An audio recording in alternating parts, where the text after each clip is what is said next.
देशभरिका र विश्वभरिका सबै कम्युनिस्ट क्रान्तिकारीहरूलाई मार्क्सवादको बारेमा, लेनिनवादको, माओवादको बारेमा विचार, राजनीति, सिद्धान्त, मूल्य, मान्यताको बारेमा एउटा ठूलो बहस चलाउन जरुरी छ र म आज हाम्रो पार्टीका सबै नेता कार्यकर्ता साथीहरूलाई र देशको कम्युनिस्ट आन्दोलनमा लागिरहेका सबै कम्युनिस्टहरूलाई पनि आजको दिन विशेष रूपले अपील गर्न चाहन्छु।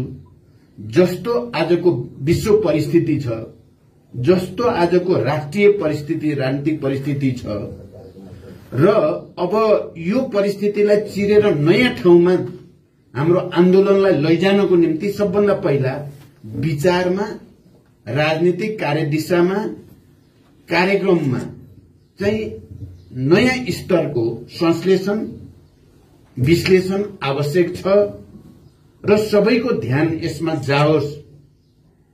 ऐतिहासिक रूपले एउटा निकै उर्वर कम्युनिस्ट आन्दोलनको निम्ति नेपाली जनताले गरेको त्याग, तपस्या, बलिदान सबै दृष्टिकोणले यो निकै उर्वर छ। तर कम्युनिस्ट पार्टी आफै चाहिँ वैचारिक हिसाबले कहीं न कहीं स्खलित हुँदै गएको जो भयावह स्थिति छ, यसबाट पार पाउनको निम्ति वैचारिक बहस चलोस् भनेर म अपील गर्न चाहन्छु।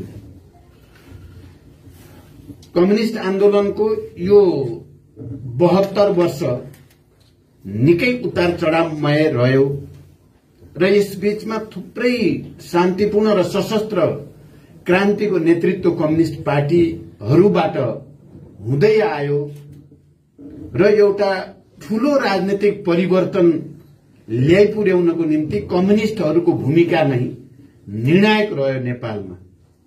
नेपालमा सामन्तवादलाई मूलभूत रूपले परास्त गर्न, सामन्तवादको राजनीतिक प्रतिनिधि संस्था राजतन्त्रलाई परास्त गरेर गणतन्त्र स्थापना गर्न अनि संघीय लोकतान्त्रिक गणतन्त्रको रूपमा नयाँ संविधान निर्माणसम्म नेपाललाई ल्याइ पुर्याउन कम्युनिस्टहरूको नै मुख्य भूमिका रह्यो।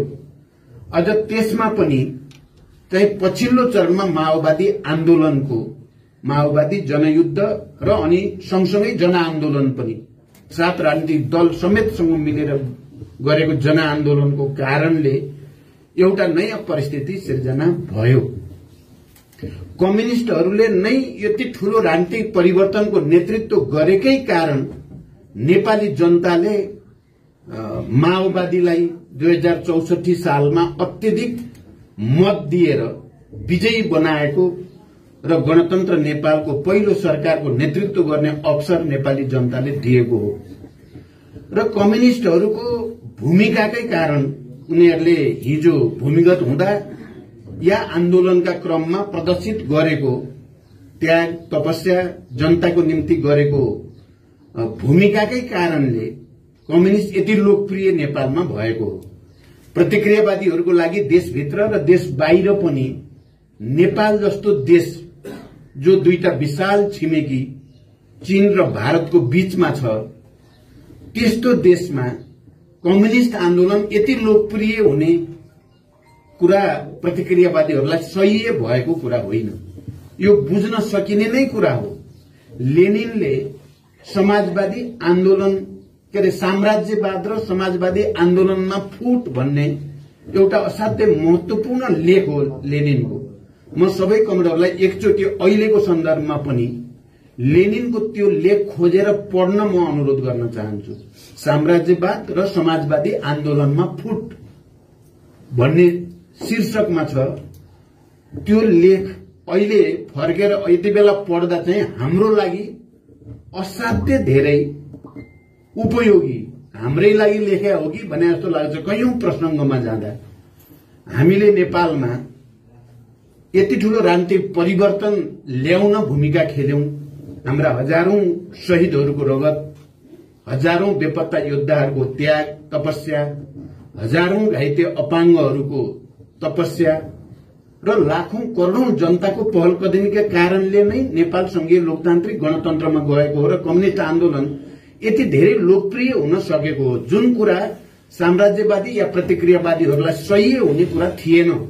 तर उनीहरूलाई के सही हुन्छ के हुँदैन होइन, हामीले हाम्रो श्रमजीवी जनताको निम्ति र हाम्रो राष्ट्रको निम्ति के राम्रो हुन्छ के राम्रो हुँदैन भन्ने आधारमा नै कम्युनिस्टहरू चलेको हुनाले उनीहरूले एकातिर सामन्तवादका विरुद्धको लडाईँलाई निर्णायक ढंगले अगाडि बढाउन विद्रोह गर्ने, आन्दोलन गर्ने यो सबै प्रक्रियाबाट गुज्रिन पर्यो भने अर्कोतिर राष्ट्रिय स्वाधीनताको निम्ति, राष्ट्रिय स्वाधीनताको सुदृढीकरणको निम्ति, आफ्नो आत्मसम्मान र आत्मनिर्णयको अधिकार, नेपाली जनताको आत्मनिर्णयको अधिकारलाई स्थापित गर्नको निम्ति हामी लगातार नै वैदेशिक प्रतिक्रियावादका विरुद्ध पनि संघर्ष गर्यौं र हामीले चाहे संविधान निर्माणको प्रक्रियामा होस्, चाहे निर्वाचन सम्पन्न गर्ने संविधान अनुसार संघीय लोकतान्त्रिक गणतन्त्रको संविधान अन्तर्गत निर्वाचन गर्ने कुरामा हो, चाहे कम्युनिस्ट आन्दोलनलाई एकताबद्ध गरेर देशलाई समाजवादतिर लैजाने जसरी हामीले संविधानमा परिकल्पना गरेको कुरासँगै हामीले वाम गठबन्धन र कम्युनिस्ट एकता गर्दा पनि समाजवादको आधार तयार पार्ने एउटा ठूलो ऐतिहासिक सम्भावना नेपालमा नै देखा पर्यो। 21औं शताब्दीको यो दोस्रो दशक अगाडि बढ्दै गर्दा, तेस्रो दशक अगाडि बढ्दै गर्दा नेपाल नै त्यस्तो उर्वर भूमि भएको देश भयो जहाँ समाजवादको एउटा नयाँ मोडेल हामीले दिन सक्छौं। कस्तो अर्थतन्त्र अबको आजको यो इन्फर्मेसन टेक्नोलोजीमा एउटा रिभोल्युसन भएको बेलाको यो युगमा हामीले समाजवादको नयाँ मोडेल दिने सम्भावना भएको देशको नेतृत्व गर्छौं। त्यस्तो पार्टी र आन्दोलनको नेतृत्व गरेका छौं। मलाई आज यो ऐतिहासिक दिनमा के भन्न चाहिँ आवश्यक ठाने मैले भने हामीले कम्युनिस्ट आन्दोलनलाई एकताबद्ध गर्ने जो पहल कदमी गर्यौं त्यो ऐतिहासिकै थियो। संविधान निर्माण, निर्वाचन सम्पन्न गर्ने प्रक्रियासँगै अब यो देशमा कम्युनिस्ट आन्दोलनलाई एकताबद्ध गरेर समाजवादको यात्रातिर अगाडि बढ्ने काममा लाग्नुपर्छ भनेर जे पहल गरियो र त्यो पहल कदमी गठबन्धनको रूपमा र पार्टी एकताको रूपमा अगाडि बढ्यो, त्यसलाई नेपाली जनताले, नेपालका सम्पूर्ण कम्युनिस्टहरूले र आम श्रमजीवी नेपाली जनताले सहस्र स्वीकार मात्रै गरेन, त्यसलाई अनुमोदन गर्यो निर्वाचन प्रक्रिया मार्फत र अन्य तमाम कार्यक्रमहरू मार्फत। त्यो धेरै ठूलो कुरा थियो। त्यो विश्वकै निम्ति एउटा कम्युनिस्ट आन्दोलनलाई फेरि नयाँ सिराबाट अगाडि बढाउने, नयाँ समाजवादी चरणको आन्दोलन गर्ने प्रक्रियामा गरिएको एउटा महान र असाधारण प्रयोग थियो। तर आजको शक्ति सन्तुलन अन्तर्राष्ट्रिय रूपमा कम्युनिस्ट आन्दोलन रक्षात्मक अवस्थामा छ। सोभियत संघको पतन, पूर्वी युरोपका देशहरूको पतन, थुप्रै प्रतिक्रान्तिका घटनाहरूका कारणले कम्युनिस्ट आन्दोलन यो पहिलोचोटि रक्षात्मक भएको होइन, यस्तो विगतमा पनि हुने गर्यो। मार्क्स एंगेल्स हुँदैखेरि पनि प्रथम अन्तर्राष्ट्रिय विघटन गर्नुपर्ने, फ्रान्सको पेरिस कम्युन परास्त हुने चौतर्फी निराशा त्यति बेला 1870-71 मा जो फ्रान्सको पेरिस पहिलो कम्युन थियो, त्यो पहिलो समाजवादी क्रान्ति थियो, त्यो वास्तवमा त्यो पराजित भइसकेपछि जुन चारैतिर निराशा, चारैतिर रक्षात्मक स्थिति, चौतर्फी प्रतिक्रियावादी आक्रमण तीव्र भएको थियो। तर त्यो धेरै रहेन, 20-30 वर्ष त्यस्तो रह्यो। त्यसपछि रूसमा वर्ग संघर्ष तीव्र भयो र लेनिनको नेतृत्वमा अक्टोबर समाजवादी क्रान्ति भएपछि फेरि एउटा नयाँ लहर, समाजवादी क्रान्तिको, कम्युनिस्ट आन्दोलनको फेरि एउटा नयाँ लहर, नयाँ आक्रमण शुरू भयो। अनि पछिल्लो चरण जस्तो सोभियत संघ इत्यादिको पछि अहिले फेरि एकचोटि डिफेन्सिभ ठाउँमा भए पनि विश्वभरिका अन्तर्विरोधहरू जस्तो छन्, पुँजीवादले यो दुनियाँलाई र मानव जातिलाई कुनै भविष्य, सुनिश्चित भविष्य नदिएको मात्रै होइन, धनी र गरीबको बीचको खाडल झन भयानक ढंगले कोरिएको छ। मुठ्ठीभर केही धन कुबेरहरूको हातमा विश्व सम्पदाको झण्डै 90% केन्द्रित छ भने करोडौं र अरबौं जनता अभाव र गरिबीमा बाँच्न बाध्य छन्। त्यहाँ विभाजनको रेखा, वर्ग संघर्षको, वर्ग विभाजनको रेखा झन गइरहेको छ। त्यसले के देखाउँछ भने मार्क्सवादको आवश्यकता र औचित्य झन बढेको छ। वर्ग संघर्षलाई कड़ीको रूपमा लिएर जानुपर्ने आवश्यकता झन बढेको छ। त्यस्तो बेलामा नेपालमा हामीले कम्युनिस्ट एकता गरेर गठबन्धन गरेर देशमा नेतृत्व लिने हामीले आँट गर्यौं। आज म कमरेडरको अगाडि र देशकै अगाडि पार्टी स्थापना दिवस र लेनिन जयन्तीका सन्दर्भमा उभिएर बोल्दा हामीले गरेको त्यो महान काम नै थियो। जुन आजको दुनियाँमा साम्राज्यवादी, प्रतिक्रियावादी, अवसरवादी, संशोधनवादीहरूको लागि सही थिएन, तर हामीले जित्यौं। त्यहाँ हामी सफल भयौं। जसरी संविधान निर्माणमा, जसरी निर्वाचन प्रक्रिया अगाडि बढाउनमा हामी सफल भएका थियौं, कम्युनिस्टलाई एकताबद्ध गर्ने कुरामा हामी सफल भएकै हो। त्यसले जनतामा एउटा नयाँ उत्साह, आत्मविश्वास दिएकै हो। त्यसले विश्वभरि पनि अध्ययन अनुसन्धान गर्नुपर्ने नेपालको बारेमा भन्ने भएकै हो। तर आज आउँदा स्वयं पार्टी भित्रैबाट विचलनको, विघटनको, विभाजनको, आत्मसमर्पणको, वैदेशिक प्रतिक्रियावादको अगाडि सम्पूर्ण रूपले आत्मसमर्पण गरेर कम्युनिस्ट आन्दोलनलाई धाराशायी पार्ने फेरि कोही एल्सिन जस्ता, गोर्बाचोभ जस्ता, चेउसेस्को जस्ता मान्छेहरू देखा परे। र आज हामीले यो स्थापना दिवस मनाउनुको तात्पर्य त्यस्तो प्रवृत्तिसँग, जसरी मार्क्स एंगल्सहरूले फ्रान्सको पेरिस कम्युनको पराजयपछि पनि मार्क्सले भन्नुभयो यो अस्थायी हो, कम्युन फेरि उठ्छ, उठिराख्छ, जबसम्म श्रमजीवी जनताको पूर्ण मुक्ति हुँदैन उठि नै राख्छ भनेर विश्वभरि एउटा विश्वासको सन्देश दिनुभएको थियो, एउटा संश्लेषण गर्नुभएको थियो। पटक पटक त्यस्ता घटनाहरू मैले अहिले भनेको साम्राज्यवाद र समाजवादी आन्दोलनमा फुट भन्ने कुराद्वारा लेनिनले कसरी कम्युनिस्ट पार्टीभित्र फुट ल्याउन, फेरि फुट टुक्रा टुक्रा पार्नको लागि प्रतिक्रियावादीहरूले करोडौं अरबौं खर्च गर्छन्, उनीहरूको पुरै खुफिया एजेन्सीहरूलाई लगाउँछन् र पुरै तागत लगाउँछन् र पराजित भएको प्रतिक्रियावादी वर्ग झन् 10 गुणा शक्तिका साथ कम्युनिस्टहरूका विरुद्ध, जनताका विरुद्ध आउँछ भन्ने जो संश्लेषण गर्नुभएको थियो। आज हामी सबैले यो कुरालाई मनन गर्नुपर्ने, चिन्तन गर्नुपर्ने र यो चाहिँ कम्युनिस्ट आन्दोलनभित्र घुसेको प्रतिक्रियावाद, प्रतिगमन, प्रतिक्रान्तिकारी प्रवृत्तिलाई परास्त गर्न, वैचारिक संघर्षलाई नयाँ उचाइ दिने आँट गर्नुपर्ने र प्रतिक्रियावादीहरूले कम्युनिस्ट आन्दोलनलाई धाराशायी पार्न जो षड्यन्त्र गरेका छन् त्यसको निम्ति हामीले राष्ट्रिय एकता कायम गर्दै राष्ट्रिय स्वाधीनताको आन्दोलनलाई नयाँ उचाइमा उठाउने संकल्प गर्नुपर्दछ। हामीले के भन्छौं भने चुनौती जहाँनिर छ अवसर पनि त्यहीँनिर हुन्छ। शर्त के हो भने कम्युनिस्ट क्रान्तिकारीहरूले आफूलाई त्यसको निम्ति तयार पार्नुपर्छ। सबभन्दा पहिला वैचारिक ढंगले, राजनैतिक ढंगले, सांगठनिक र संस्कार सबै दृष्टिकोणले तयार पार्दा हामीले त देख्यौं नि त, हामीले त भोग्यौं, हामी आफैले भोग्यौं। हामीलाई दमनै गरेर सिद्ध्याउन खोज्ने, हामीलाई मारेर नै सिद्ध्याउन खोज्ने, देशव्यापी रूपमा राज्य आतंक मच्चाएर हत्याका चाहिँ थुप्रै श्रृंखलाहरू, निशंस हत्याका, गाउँका गाउँ दमन, आगजनी, बलात्कार, जिउँदै जलाउने जस्ता घटनाक्रमहरू हामीले भोग्या होइन र हामीले नै त हो भोगेको।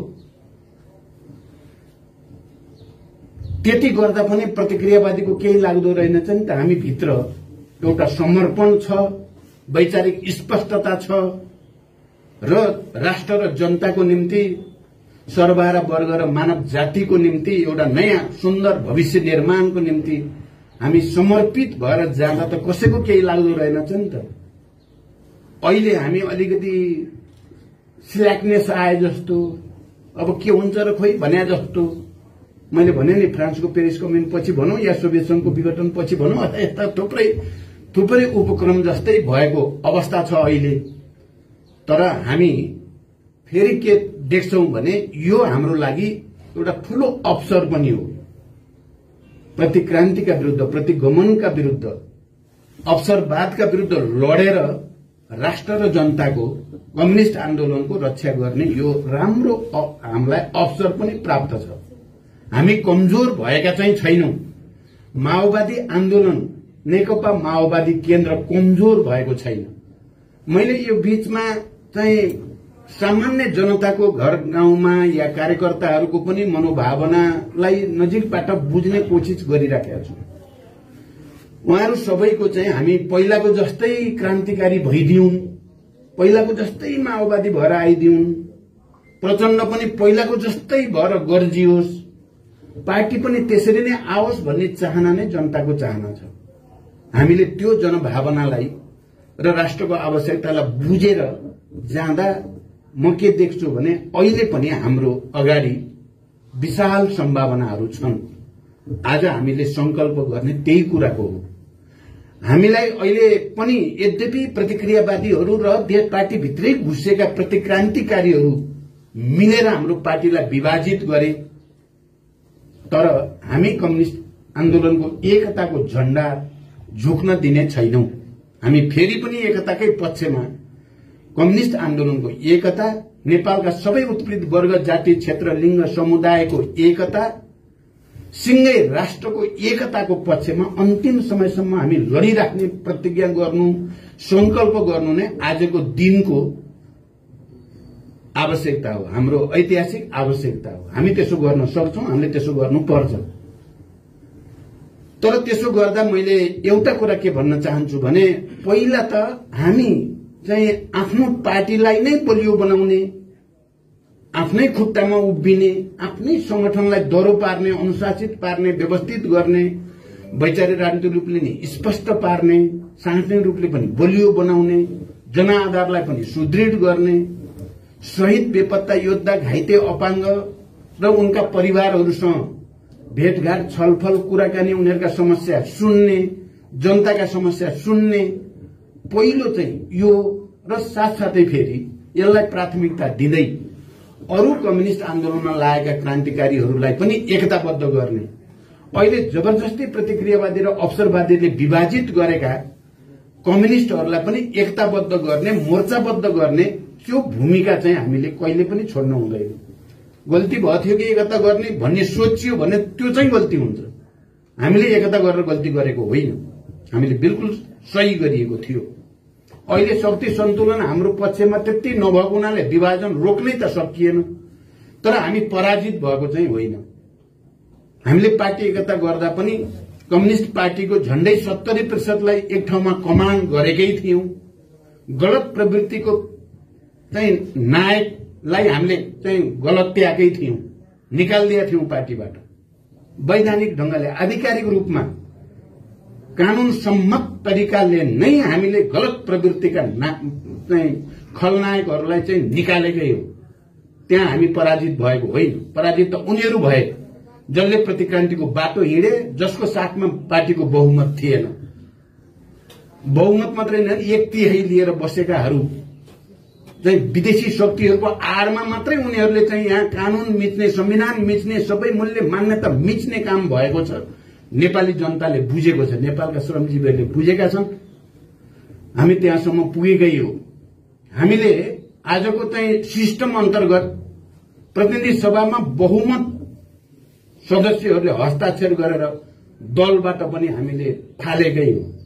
बिल्कुल वैधानिक र आधिकारिक रूपमा, कानूनी रूपमा सबैले यो कुरा चाहिँ ध्यान दिन जरुरी छ। यो के भयो नेपालमा, के कसले गर्यो, यो विचित्रको नौटंकी कताबाट आयो र यसका विरुद्ध संघर्ष गर्ने संकल्प गर्नै पर्छ।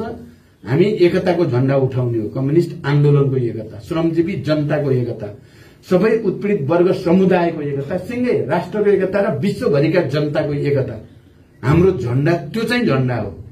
हामी यहाँ लेखेका हुन्छौं नि, हामीले संसारका मजदुरहरू एक हौं, अनि लेनिनले पछि अक्टोबर क्रान्ति पछि संसारका श्रमजीवी र उत्पीडित राष्ट्रहरू एक हौं। उत्पीडित जातिहरू एक हौं भनेर जो नारा दिएका थिए, हामी अहिले पनि त्यही नारा, संसारका मजदुरहरू एक हौं भन्ने नारा अन्तर्गतै हामी हिँडेका छौं। हामी हिँड्नुपर्छ। त्यसकारण हामीले त्यो संकल्प गरौं, एकचोटि जनतामा जाने, एकचोटि मेहनत गर्ने र यो राष्ट्रलाई एकताबद्ध गर्ने, कम्युनिस्ट आन्दोलनलाई एकताबद्ध गर्ने, जनतासँग एकाकार हुने र प्रतिक्रियावादी र अवसरवादीका सबै षड्यन्त्रलाई चकनाचुर पार्ने आँट हामीले गर्नुपर्ने छ। त्यही संकल्प नै आजको दिनको चाहिँ यो कार्यक्रम मनाउनुको औचित्य हामीले पुष्टि गर्न सक्छौं।